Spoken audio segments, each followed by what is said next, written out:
Good morning, all of you. So today we are here to see the another important question of the subject export marketing module 2. तो export marketing TY BCom का subject है export marketing. उसके module 2 से एक और important answer देखने के लिए आज हम लोग यहाँ पर हैं। तो आज हम लोग देखने वाले हैं impact of regional economic grouping. अगर आपको याद होगा जो हमारा लास्ट लेक्चर था उसमें हम लोगों ने कॉन्सेप्ट देखा था रीजनल इकोनॉमिक ग्रुपिंग, या दूसरी भाषा में इसे कहा जाता है, आप कह लीजिए ट्रेडिंग ब्लॉक।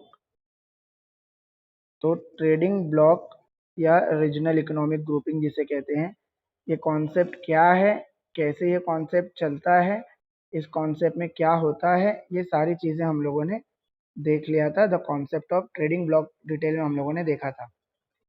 अगर आप वो लेक्चर मिस कर चुके हो तो कोई बात नहीं, आपको डिस्क्रिप्शन में लिंक में उस लेक्चर का लिंक जो है डिस्क्रिप्शन में आपको मिल जाएगा।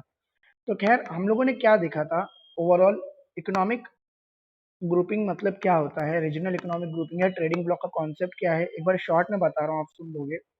तो गाइस, जब दो या दो से ज्यादा कंट्रीज आपस में मिलकर आप कह लीजिए कोई एक एग्रीमेंट साइन करते हैं जिसके बेस पर वो आपस में जो रेस्ट्रिक्शंस है, ट्रेड रेस्ट्रिक्शंस, जिनको हम लोग ट्रेड बैरियर्स कहते हैं, जब वो आपस में ट्रेड बैरियर्स को कम करने के लिए आप कह लीजिए एग्रीमेंट करते हैं, यानी कि अल्टीमेटली वो एक दूसरे के लिए जो भी ट्रेड बैरियर्स है, चाहे वो टैरिफ या नॉन टैरिफ बैरियर हो, उन्हें कम करने की कोशिश करते हैं, तो हम लोग उसको रीजनल इकोनॉमिक ग्रुपिंग कहते हैं।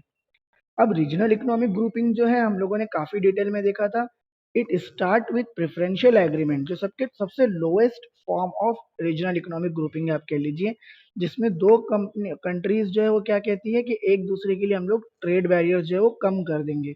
जैसे कि मान लीजिए इंडो जापान एग्रीमेंट साइन हुआ है, तो यहाँ पर इंडियन गवर्नमेंट ने क्या कहा जापानीज गवर्नमेंट को कि जो भी सामान जापान से इंडिया आएगा उसके लिए कोई रेस्ट्रिक्शन, या जो भी रेस्ट्रिक्शन होगी वो कम होगी या फिर नहीं होगी। इसी तरह से एक होता है फ्री ट्रेड एग्रीमेंट, जिसमें पूरी तरह से रेस्ट्रिक्शन निकाल दिए जाते हैं। उसके बाद आप कह लीजिए there is common market, there is common economic and finally union, जिसको हम लोग यूरोपियन यूनियन के नाम से जानते हैं। तो आप कह लीजिए ओवरऑल जब आप यूरोपियन यूनियन कहते हो तो ये सबसे highest form of trading block है, जिसमें क्या होता है, जिसमें दो कंट्रीज का इकोनॉमी पूरी तरह से इंटीग्रेट हो जाता है। इनका इकोनॉमिक पॉलिसी, उनका फॉरेन ट्रेड पॉलिसी, उनका आप कह लीजिए फिजिकल पॉलिसी, उनका मॉनेटरी पॉलिसी, सब कुछ एक जैसा हो जाता है, तो आप उसको यूनियन कहते हैं। इसका एग्जांपल है यूरोपियन यूनियन।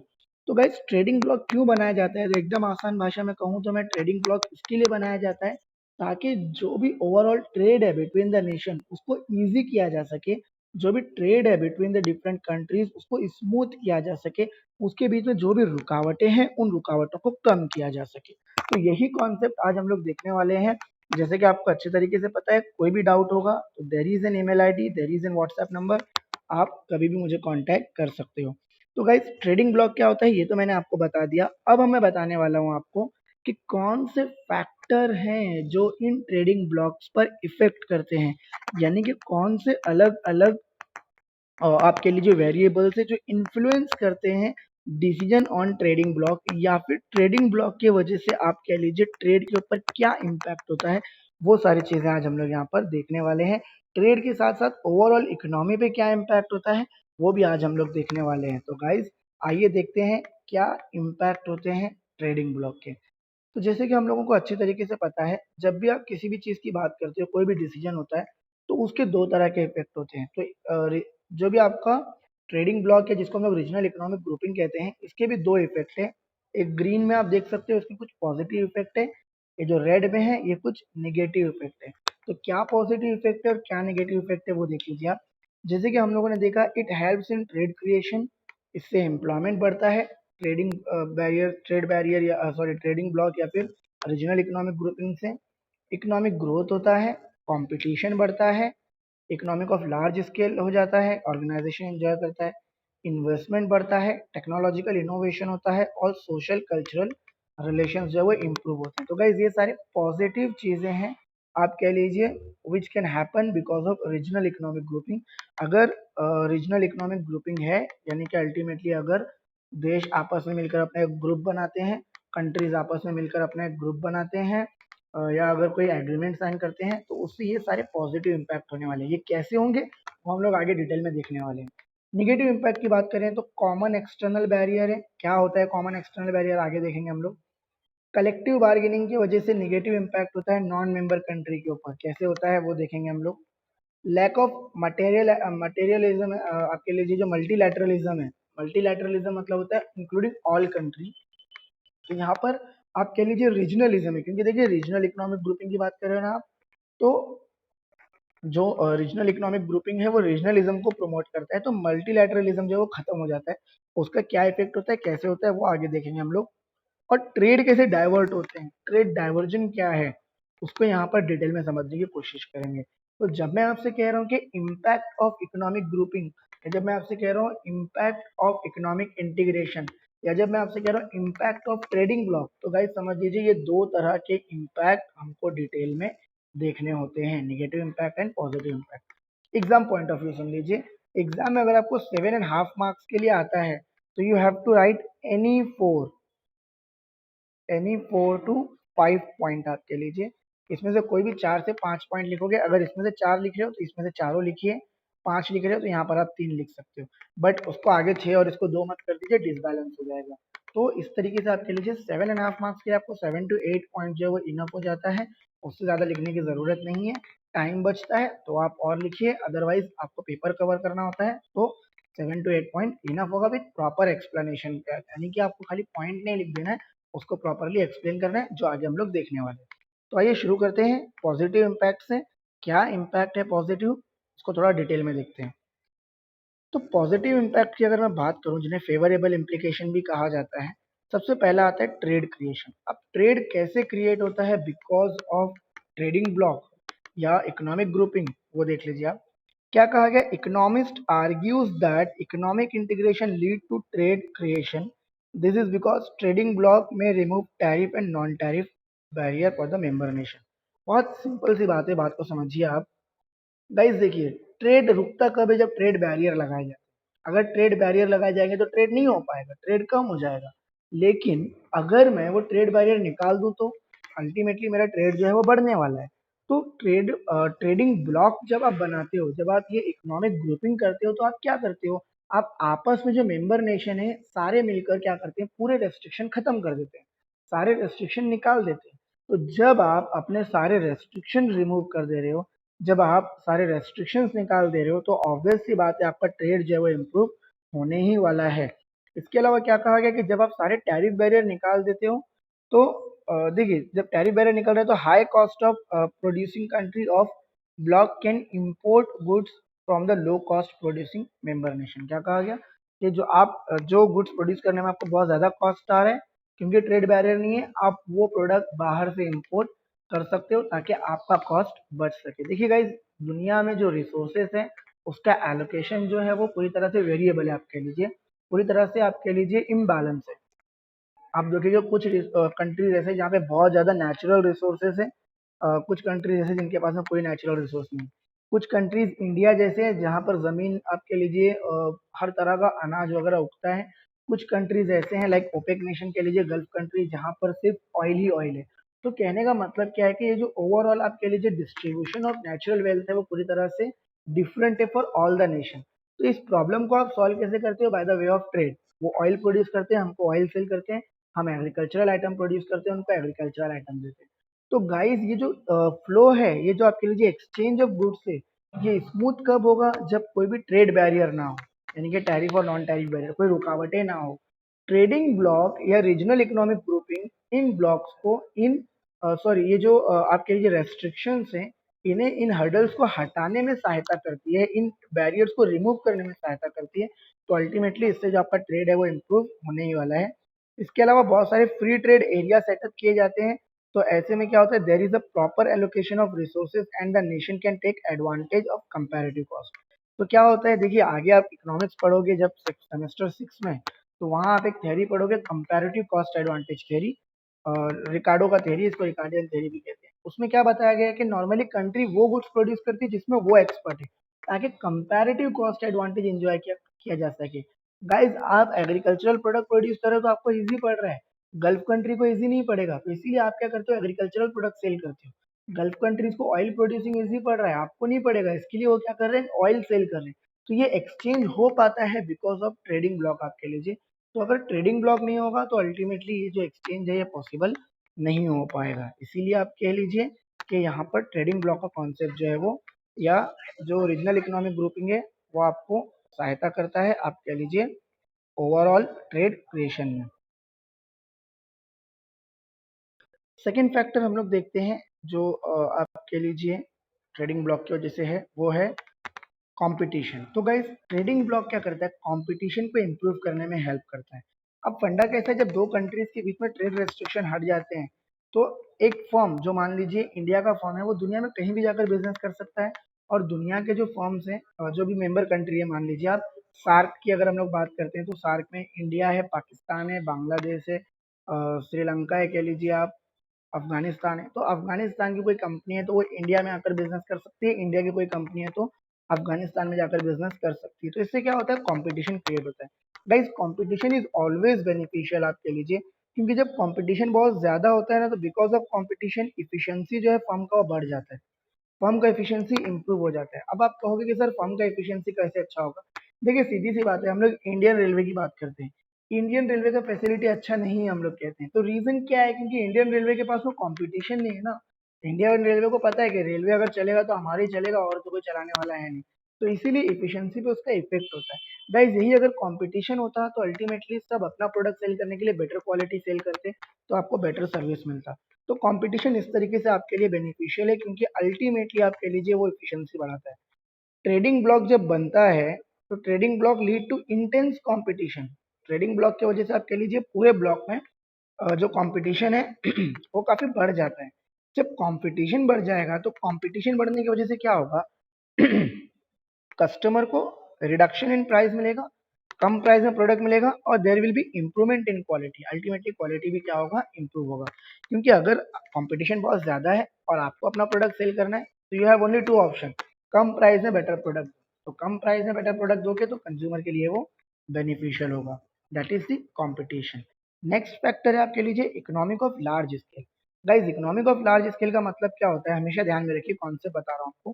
जब भी आप लार्ज स्केल में प्रोडक्शन करते हो ना, तो आपका जो कॉस्ट है, guys your cost become zero, आपका कॉस्ट जीरो हो जाता है, जीरो कॉस्ट आपका हो जाता है, या कह लीजिए कॉस्ट आपका कम हो जाता है, योर कॉस्ट विल रिड्यूस, आप कह लीजिए कॉस्ट आपका कम हो जाएगा। कैसे, मैं आपको एक एग्जांपल देकर बता रहा हूँ। मान लीजिए कि अगर 10 बच्चे एक क्लास में बैठते हैं और मैं लेक्चर लेता हूँ, और मेरा इलेक्ट्रिसिटी बिल आ रहा है 100 रुपए, तो पर हेड मेरा इलेक्ट्रिसिटी बिल कितना हो गया, 10 रुपए, 10 बच्चों में 100 मतलब 10 रुपए।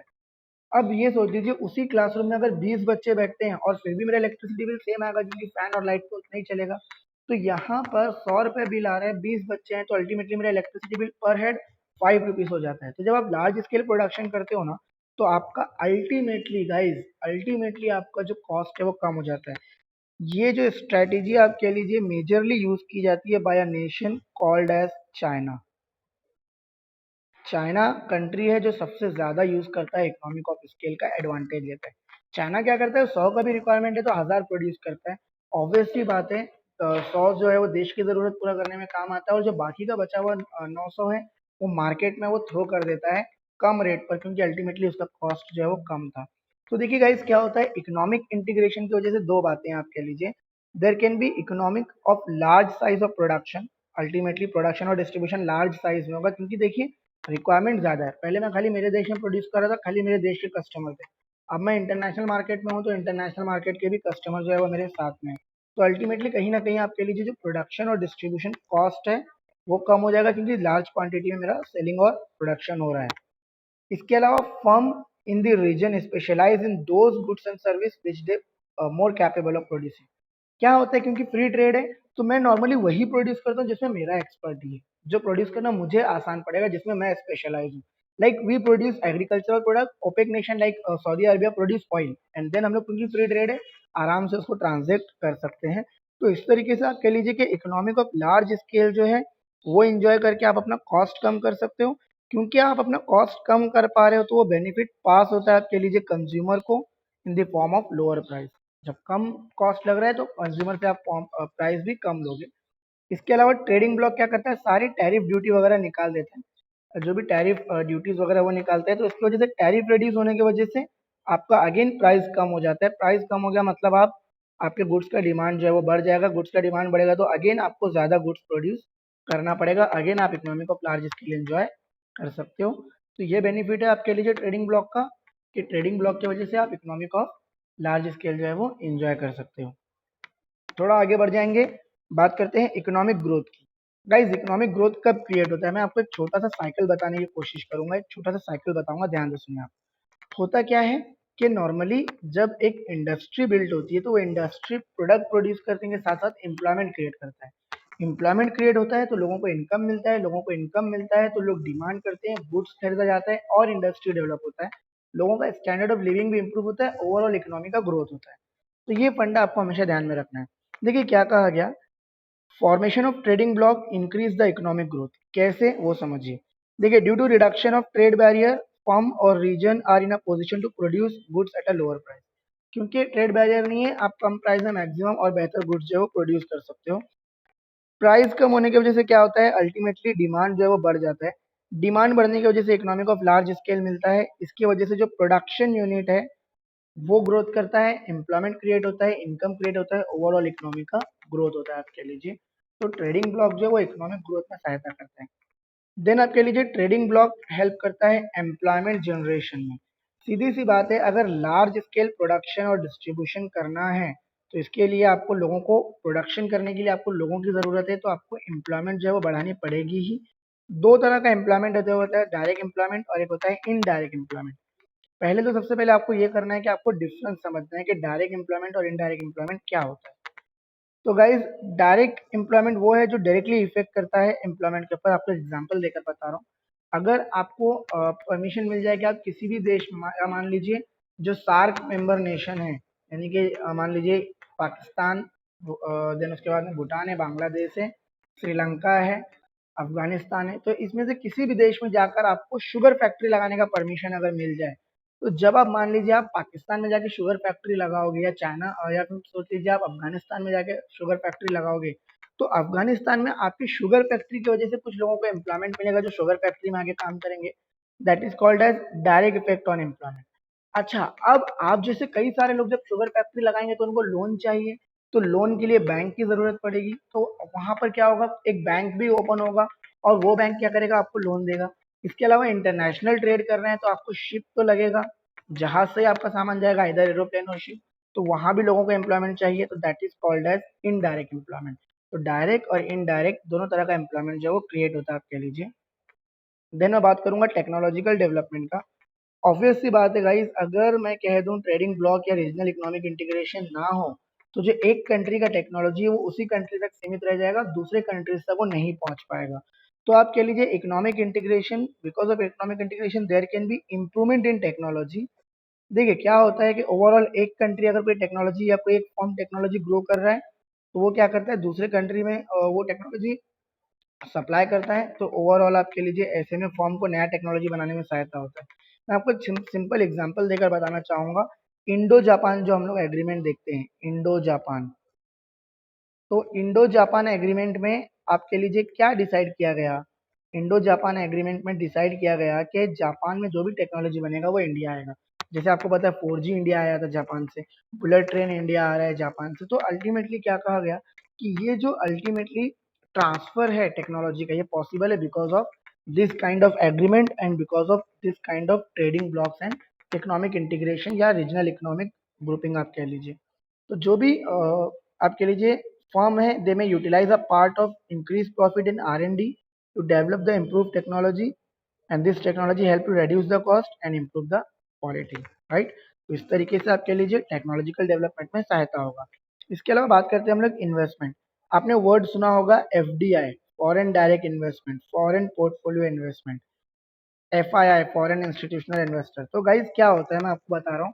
स्पेशली जब आप इकोनॉमिक यूनियन बना लेते हो, कह लीजिए आप, तो जब आप कह लीजिए आपका कॉमन इकोनॉमिक मार्केट जब बन जाता है, तो ऐसे में क्या होता है, ओवरऑल जो लेबर और कैपिटल है उसका मूवमेंट फ्री हो जाता है। लास्ट लेक्चर अगर आप देखोगे, लिंक आपको मिल जाएगा डिस्क्रिप्शन में, तो लास्ट लेक्चर अगर आप देखोगे तो आप वहां पर देखोगे मैंने कॉन्सेप्ट बताया हुआ है कॉमन इकोनॉमिक मार्केट का, तो उसमें क्या होता है कि आपका जो ओवरऑल लेबर और कैपिटल है वो फ्रीली मूव होता है from one country to another, और इन्वेस्टमेंट जो है, कैपिटल मतलब इन्वेस्टमेंट, तो वो भी फ्री हो जाता है। तो एफडीआई और एफपीआई के जरिए क्या होता है, आपका देश बोलता है बाहर की कोई भी कंपनी आपके देश में आके इन्वेस्टमेंट कर सकती है, तो इससे आपके कंट्री में जो ओवरऑल रिक्वायरमेंट ऑफ इन्वेस्टमेंट है वो फुलफिल होता है, और ओवरऑल जो रिक्वायरमेंट है इन्वेस्टमेंट का या जितना भी रिक्वायर्ड इन्वेस्टमेंट है वो आपके देश में आता है, तो there will be inflow of investment in your nation because of आप कह लीजिए ट्रेडिंग ब्लॉक। तो ट्रेडिंग ब्लॉक में क्या होता है कि अगर मान लीजिए आप नाफ्टा की बात करोगे, नाफ्टा में 3 कंट्री है, north American free trade agreement अगर आप देखोगे तो उसमें 3 नेशन है,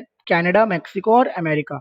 तो अमेरिका क्या करता है, कनाडा और मेक्सिको में इन्वेस्ट करता है, मेक्सिको कनाडा और अमेरिका में इन्वेस्ट कर रहा है। तो अल्टीमेटली आपके पास में जो मेंबर नेशन है वहां से इन्वेस्टमेंट आ सकता है और आपके लोग मेंबर नेशन में इन्वेस्टमेंट कर सकते हैं। तो there will be increase in investment. आगे बढ़ेंगे social and cultural relations. Guys आज आप देखते हो ना, आप बात कीजिए, अगर मैं अभी आपको बोल रहा हूँ, आप जितने लोग भी ये लेक्चर सुन रहे हैं, आप अगर अपने आप को देखोगे, आप में से मैं कह सकता हूँ 70% लोग ऐसे हैं जिन्होंने वेस्टर्न क्लोथ पहने हुए हैं।